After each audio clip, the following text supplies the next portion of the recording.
नमस्कार। आज हम सब मिलकर वक्त में पीछे चलते हैं, एक ऐसी भूली बिसरी दुनिया की खोज में जो हजारों साल तक जमीन के नीचे ही दफन रही। ये कहानी है दुनिया की सबसे रहस्यमयी और एडवांस्ड प्राचीन शहरी सभ्यताओं में से एक की, जिसने आज के शहरों की नींव सच पूछिए तो बहुत पहले ही रख दी थी। जरा एक पल को सोचिए, क्या हो अगर आज से लगभग 5000 साल पहले ही हमारे जैसे मॉडर्न शहर मौजूद हो।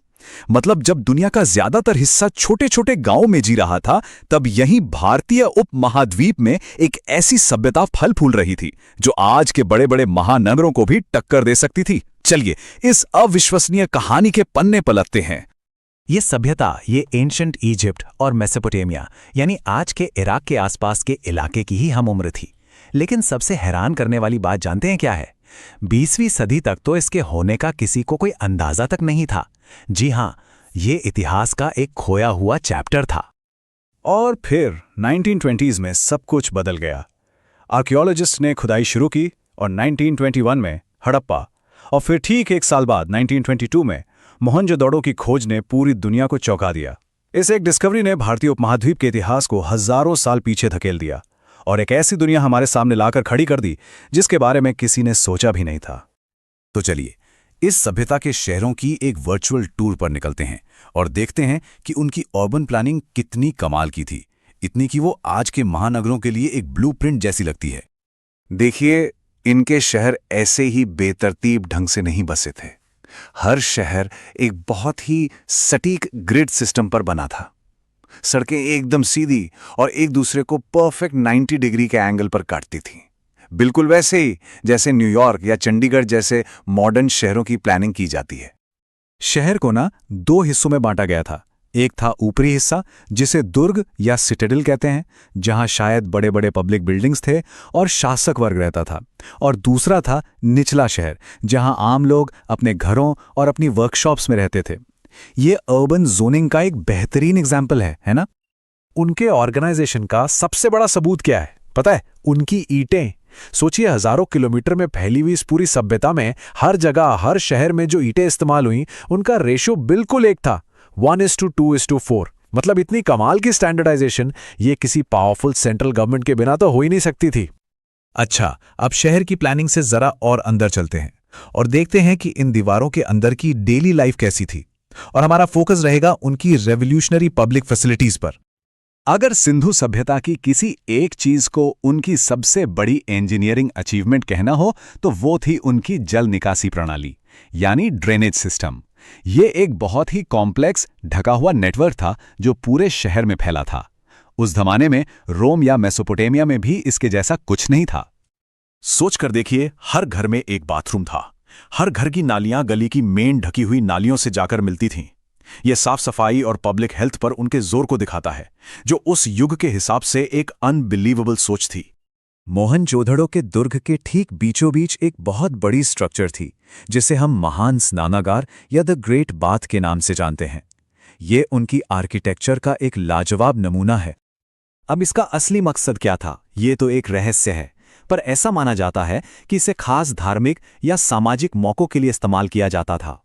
इसे वाटरप्रूफ ईंटों और जिप्सम से ऐसा सील किया गया था कि पानी की एक बूंद भी लीक ना हो सके। कह सकते हैं कि ये एक तरह से दुनिया का सबसे पहला पब्लिक स्विमिंग पूल था। और हां, हर शहर की अपनी एक खासियत थी, जैसे कि धोलावीरा जो एक सूखे इलाके में था, वो वाटर मैनेजमेंट में मास्टर था। वहां पानी की हर बूंद को बचाने के लिए बड़े बड़े तालाब थे। वहीं दूसरी तरफ लोथल में दुनिया का सबसे पुराना माना जाने वाला बंदरगाह था, जो मेसोपोटामिया के साथ समुद्री व्यापार का एक बिजी हब था।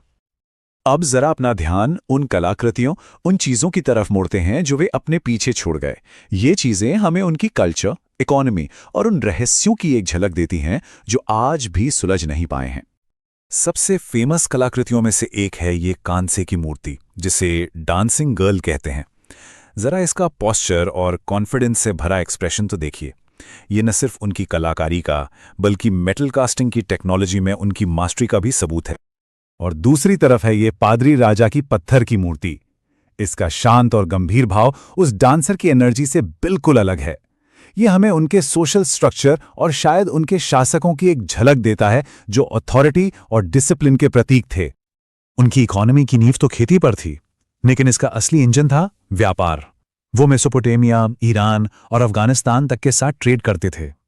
कोई करेंसी नहीं थी, सब कुछ बार्टर सिस्टम पर चलता था और लेन देन के लिए वो अपनी खास मोहरों का इस्तेमाल करते थे। उनके ट्रेड की कामयाबी के पीछे थी सटीकता। उनके पास स्टैंडर्डाइज्ड क्यूबिकल वजन थे और नापने की बिल्कुल प्रिसाइज यूनिट्स थीं। वे तांबा, कांसा, सोना और चांदी जैसी धातुओं के एक्सपर्ट्स थे। लेकिन एक मेटल जो वे इस्तेमाल नहीं करते थे वो था लोहा, जो उन्हें मजबूती से ब्रॉन्ज एज में ही रखता है।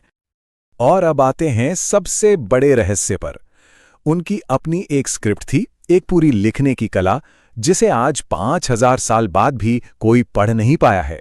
उनकी कहानियां, उनके कानून, उनका इतिहास, सब कुछ इन छोटे छोटे निशानों में बंद है, जो हमारे लिए आज भी एक पहेली बने हुए हैं। और एक और रहस्य, हमें उनके शहरों में मंदिर क्यों नहीं मिलते? मिस्र और मेसोपोटामिया के उलट यहां कोई बड़े बड़े धार्मिक स्मारक नहीं है। ये उनके धार्मिक रीति रिवाजों या सामाजिक स्ट्रक्चर के बारे में एक बहुत गहरा सवाल खड़ा करता है। अब हम अपनी इस यात्रा के आखिर में आते हैं, जहां हम इन खंडहरों और सबसे बड़े सवाल का सामना करते हैं। इन लोगों का आखिर हुआ क्या? ये महान सभ्यता खत्म कैसे हो गई? तो आखिर ये सब खात्म कैसे हुआ? इसका कोई एक जवाब नहीं है। कई थियरीज हैं, जैसे सूखा पड़ना, नदियों का अपना रास्ता बदल लेना, या फिर बड़े पैमाने पर क्लाइमेट चेंज। एक पुरानी थियरी आर्य आक्रमण की भी थी, जिसे अब ज्यादातर इतिहासकार नहीं मानते, क्योंकि किसी बड़े हमले या लड़ाई के आर्कियोलॉजिकल सबूत ही नहीं मिलते। तो सबसे ज्यादा संभावना यही है कि इन कई कारणों ने एक साथ मिलकर इस महान सभ्यता को पतन की ओर धकेल दिया। तो आखिर में सवाल ये नहीं है कि सभ्यता का अंत कैसे हुआ, बल्कि सवाल ये है कि क्या ये सच में एक अंत था या सिर्फ एक बदलाव? क्या उनकी कल्चर हमेशा के लिए खत्म हो गई, या फिर वो बस इवॉल्व होके बाद की भारतीय संस्कृतियों में मिल गई और आज भी किसी न किसी रूप में हमारे बीच जिंदा हैं? ये एक ऐसा सवाल है जिसका जवाब इतिहास की गहराइयों में आज भी खोजा जा रहा है।